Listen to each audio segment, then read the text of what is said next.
Friends, welcome to my YouTube channel Zinda science.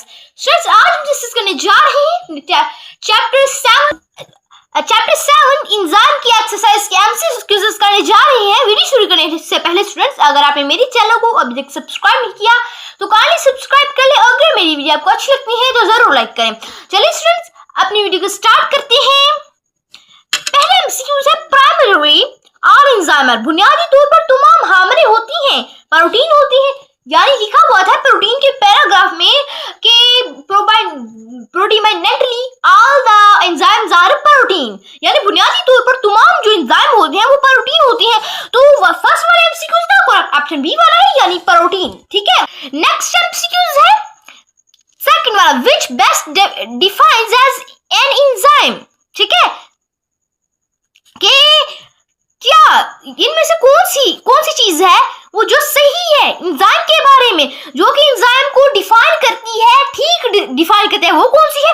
A protein that speeds up reaction, यानी ये protein होते हैं ना बुनियादी तौर पर जो कि रिएक्शन को तेज करते हैं।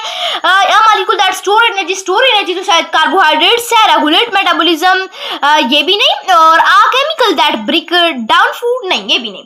ठीक है, ये करता है कि ये एक प्रोटीन है जो कि एंजाइम को तेज करती है। तो सेकंड वाला एमसीक्यू का करेक्ट ऑप्शन सी वाला है, यानी a protein that speeds up reactions. Next third वाला एमसीक्यू है what can happen if an enzyme is exposed to temperature that is higher than its optimal temperature.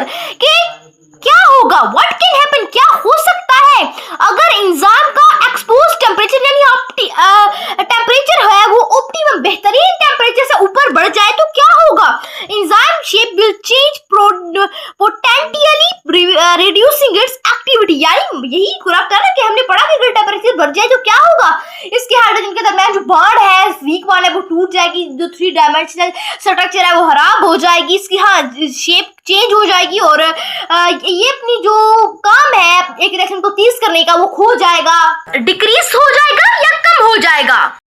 Correct option B वाला है, यानी enzyme shape will change potentially reducing its activity. ठीक है, third four वाला MCQ से enzymes are specific in their action because, यानी enzyme अपने action में, काम में महसूस होते हैं, बिकॉज़ क्यों महसूस होते हैं अपने काम में? Their active site fit specific substrate, यानी उनकी एक्टिव साइट में एक खास सबस्ट्रेट फिट होता है। ठीक है, या दे आर ऑलवेज प्रोटीन, ये भी नहीं, इसकी cause they are consumed in reaction, they work only at high temperature, ये भी नहीं, क्योंकि ये नॉर्मल टेंपरेचर पे अच्छे तरीके से काम करते हैं। तो ये है कि their active site fit specific separate, ये इनकी जो एक्टिव साइट होती है, क्लेफ्ट होती है, एक्टिव साइट होती है, फार होने वाली जगह होती है, वो एक खास सबस्ट्रेट के साथ बिंड होती है, जुड़ती है। ठीक है, तो फोर वाला एमसीक्यू का करेक्ट ऑप्शन बी वाला है, यानी their active site fit specific substrates.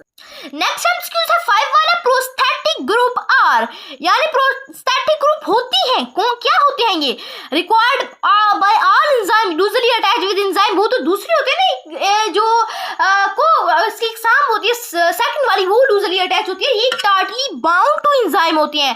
क्या होता है टाइटली बाउंड टू एंजाइम? ये नेचर में प्रोटीन भी नहीं होता, तो प्रोस्थेटिक ग्रुप क्या होती है? ये एंजाइम के साथ टाइटली बाउंड होते हैं। तो 5 वाला एमसीक्यू करेक्ट ऑप्शन डी वाला है, यानी tightly bound to enzyme. Next MCQ है 6 वाला, how does increasing temperature affect enzyme activity, कि टेंपरेचर का बढ़ना एंजाइम की एक्टिविटी, एंजाइम की सरगर्मी पर कैसे असर डालता है। ठीक है, तो increasing activity to a point, यानी एक पॉइंट से एक्टिविटी जो सरगर्मी होती है उसे बढ़ा दिया जाता है। ऑलवेज डिक्रीज एक्टिविटी, जो एक्टिविटी होती है, सरगर्मी होती है, उसे हमेशा के लिए डिक्रीज कर दिया जाता है, कम कर दिया जाता है। मेक एंजाइम नॉन फंक्शनल, ये एंजाइम को नॉन फंक्शनल बना देती है, यानी जब इसके टेम्परेचर का जब इफेक्ट होता है ना एंजाइम पर, तो ये फिर काम करना छोड़ देता है, एंजाइम अपना एक रिएक्शन को तेज करना छोड़ देता है। ठीक है, तो नो इफेक्ट ऑन एंजाइम, ये तो होता ही नहीं है कि एंजाइम बढ़ो तो इफेक्ट ही ना कोई पड़े। तो 6 वाला एमसीक्यू का करेक्ट ऑप्शन सी वाला है, यानी make enzyme non functional. Next 7 वाला एमसीक्यू है how does competitive inhibitor affect enzyme action, कि कॉम्पिटिटिव इनहिबिटर एंजाइम के एक्शन पर, एंजाइम के काम पर कैसे असर डालती है? अटैच विद द सबस्ट्रेट के साथ अटैच होकर। ठीक है, नेक्स्ट सबस्ट्रेट के साथ, तो पहली बात की कोई भी इनहिबिटर, चाहे वो कॉम्पिटिटिव इनहिबिटर हो इनहिबिटर सबसे पहली बात को होते ही एंजाइम के साथ अटैच है, चाहे किस भी जगह पर हो, चाहे एक्टिव साइट पर हो या एंजाइम की किसी और जगह पर हो, लेकिन सब्सट्रेट के साथ इन दोनों भी नहीं अटैच होते, ठीक है। यानी कि कैसे एंजाइम की काम पर कॉम्पिटिटिव इनहिबिटर असर डालता है, ठीक है। तो चेंज एंजाइम शेप, ये एंजाइम की शेप चेंज कर देता है, ऐसा नहीं है। एंजाइम की शेप कौन चेंज करता है? टेम्परेचर की वजह से इसकी शेप चेंज होती है, ठीक है। इसकी 3 डायमेंशनल स्ट्रक्चर या ग्लोबुलर स्ट्रक्चर हम कह सकते हैं कि वो बिगड़ जाती है, ठीक है। Attach and blocks the active site, यानी ये अटैच हो जाती है एंजाइम की एक्टिव साइट के साथ और एक्टिव साइट को ब्लॉक कर देती है, रोक देती है। जिस के सब्सट्रेट में उसके साथ एक्टिव साइट के साथ अटैच होना होता है ना, वो रोक देती है प्रोसेस। यार इनहिबिटर रुकावट बनता है, ब्लॉक्स द कोफैक्टर्स को भी ये ब्लॉक नहीं करती। क्या करती है? जो कम्पिटिटिव इनहिबिटर है वो एक्टिव साइट की जगह आकर रुकावट डालती है सब्सट्रेट और एंजाइम के एक्शन के दरमियान। तो ये हमने पढ़ चुके हैं। तो 7 वाले एमसीक्यू उसको करेक्ट ऑप्शन सी वाला है, यानी attach and block the active site. Next 8 वाला एमसीक्यू से an enzyme works best at a pH of 7.4. It is placed in an acidic solution with a pH of 4.0. How will this affect the enzyme? के जो enzyme होता है वो अच्छे तरीके से किस pH पर काम करता है? 7 से 4 pH पर, ठीक है। अगर ये जो एसिडिक सोल्यूशन की 4.0 जो pH है वो हो तो कैसे एंजाइम पर ये इफेक्ट डालती है, असर डालती है? देखिए ये तो स्पेसिफिक ना होगी, नहीं ना होगी। 7.4 है उस पीएच पर अच्छे तरीके से काम करता है enzyme.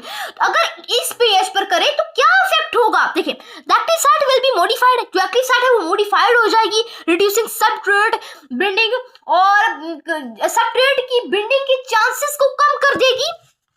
The enzyme will catalyze reaction faster due to increase H ions, यानी हाइड्रोजन आयंस के बढ़ने की वजह से एंजाइम एक रिएक्शन को ज्यादा तेज करना शुरू कर देगा। नहीं, ऐसा नहीं होगा। The enzyme will gain additional active site, जो एंजाइम है वो बहुत ज्यादा एक्टिव साइट गेन करेगा, हासिल करेगा। The substrate will become inactive and in an acidic environment, यानी बात ये है कि जो सब्सट्रेट है वो क्या बन जाएगा? इनएक्टिव बन जाएगा एक एसिडिक इन्वायरमेंट में, अगर pH 4.0 पर हो जाए, ठीक है। तो ये इफेक्ट है। तो स्टूडेंट्स 8 वाले एमसीक्यूज का करेक्ट ऑप्शन डी वाला है हमारे पास। The substrate will become inactive in an acidic environment, ठीक है। नेक्स्ट एमसीक्यूज है what is true according to induced fit model of enzyme action, यानी जो फिट मॉडल है, फिट मॉडल एंजाइम एक्शन का फिट मॉडल है, उसके मुतालिक इनमें से कौन सी स्टेटमेंट जो है ना वो ट्रू है, सच है, ठीक है। Enzyme action site change shape to bind the substrate, ये वो तो पहले से तैयार स्पेसिफिक जो सब्सट्रेट होता है वो तो हमारे पास किया लॉक मॉडल का होता है ना, इंड्यूस फिट मॉडल में जब करीब आता है ना सब्सट्रेट, ये सब्सट्रेट के साथ बिंड होने के लिए, जुड़ने के लिए क्या कर लेती है? अपनी शक्ल को चेंज कर लेती है सब्सट्रेट के मुताबिक। तो ये है हमारे पास ट्रू, सही है ये इंड्यूस फिट मॉडल के मुताबिक। Substrate change shape to bind to active site, यानी सब्सट्रेट एक्टिव साइट के साथ बिंड होने के लिए चेंज कर लेता है कि नहीं।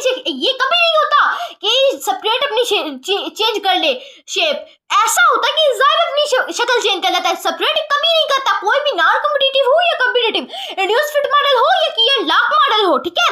No shape change occur in active site और सब्सट्रेट, यानी कोई शेप नहीं चेंज होती एक्टिव सब्सट्रेट नहीं या एक्टिव साइट में, ठीक है। Substrate attack the enzyme eight active site other that active site, substrate attach हो जाता है एंजाइम के साथ किसी और एक्टिव साइट के साथ। ये तुम्हारा स्टेटमेंट गलत है। सही स्टेटमेंट यही है कि जब ये नजदीक आता है इसके सब्सट्रेट एंजाइम की, तो ये अपनी शक्ल उसके मुताबिक चेंज कर लेता है और फिर दोनों बिंड हो जाते हैं, ठीक है। तो 9 वाला एमसीक्यू उसको ऑप्शन ए वाला, यानी enzyme active site change shape to bind the substrate. Next 10 वाला एमसीक्यू है last MCQ, last but not the least. What is true about the optimum pH value of the following enzymes of digestive system, यानी digestive system की जो enzyme है उसकी correct optimum pH कौन सी है? Pepsin work at low pH while trypsin work at high pH। ये हमारे पास ठीक स्टेटमेंट है कि पेप्साइन लो pH पर काम करता है, ट्रिप्सिन हाई pH पर काम करता है। 10 वाले एमसीक्यू का करेक्ट ऑप्शन ए वाला है, यानी pepsin works at low pH while trypsin work at high pH।